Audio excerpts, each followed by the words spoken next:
Hello, friends, and welcome to Reverence Gaming. This is another episode of Know Your Weapon, a weekly series where we go through and subjectively review a weapon. And today we're doing the AWS LMG, otherwise known as the Rage Cannon. Now, before we go any further in the review of this thing of beauty that is the AWS, let's first talk about our loadout.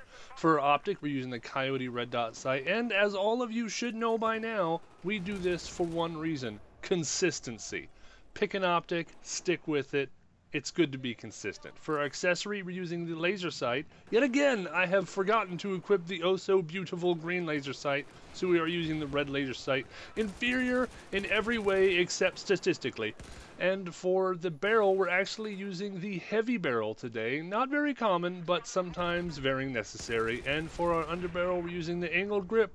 The primary purpose for this combination, it looks cool, and so we use it. And for the paint, which I don't normally reference, we are using the Crimson Woodland because it makes me think of duck hunting. Okay, that's why, so deal with it. Now you may be asking yourself, well, Mike, do you duck hunt? Well, no, I really don't. I've gone like 2 times when I was younger, and I don't anymore, but for some reason it makes me think of duck hunting, more in the sense of Mario duck hunting than anything else, but I digress, as we are now way off topic. So the first thing you need to know about this weapon is that it is going to make people very angry at you. It was similar to using the M16A3 in Battlefield 3, where everyone calls you a noob and using a no-skill weapon, and so on and so forth. But the truth is, there is skill involved. Yes, there is indeed skill involved, and a couple things you need to know is it will actually take a lot of bullets to kill somebody up close and personal. Fortunately, you can fire a lot of bullets,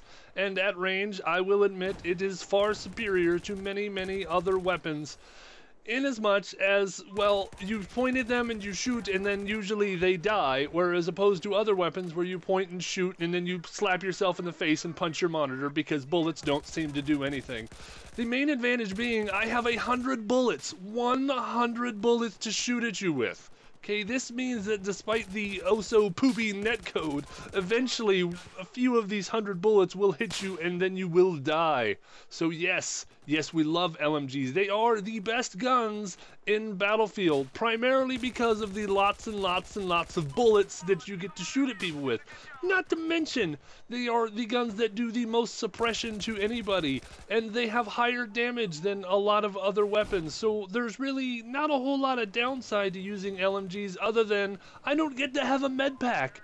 And yes, I really like med packs because who doesn't want large quantities of drugs making them feel good about themselves? But I do have bags of candy, yes, ammo, and I can throw these bags of candy out left and right and make people love me. And who doesn't want to feel loved? I want to feel loved. Don't you want to feel loved? So yes, LMGs are awesome in every way.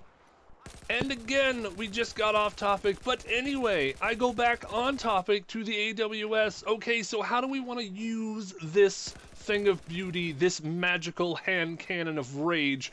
Well, first off, I decided to go with the loadout I did because the hipfire was just not very good. In fact, the other loadouts I tried to help boost the hipfire just didn't seem to do the trick. It seemed bad anyway, so I said, fine, screw you, Battlefield. I will go specifically for longer range engagements and make my loadout accordingly. What I have discovered is that somehow hipfire is even better despite it being worse. I know that doesn't make sense, but trust me, it makes sense. So, in terms of where you want to play in the pack, you actually do want to play a true supportive player role, which puts you middle of the pack, mowing down every bad guy in sight, while staying relatively safe from the incoming bullets of doom that inevitably want to strike you in the noggin and give you a headshot death icon. Which, by the way, is frustrating because a high headshot percentage is about 30% for any player, when it seems like you get shot in the head in this game about 90% of the time you die. So I call shenanigans. Again, we went off topic. Back on topic. Okay, the AWS, you want to shoot this gun effectively at range?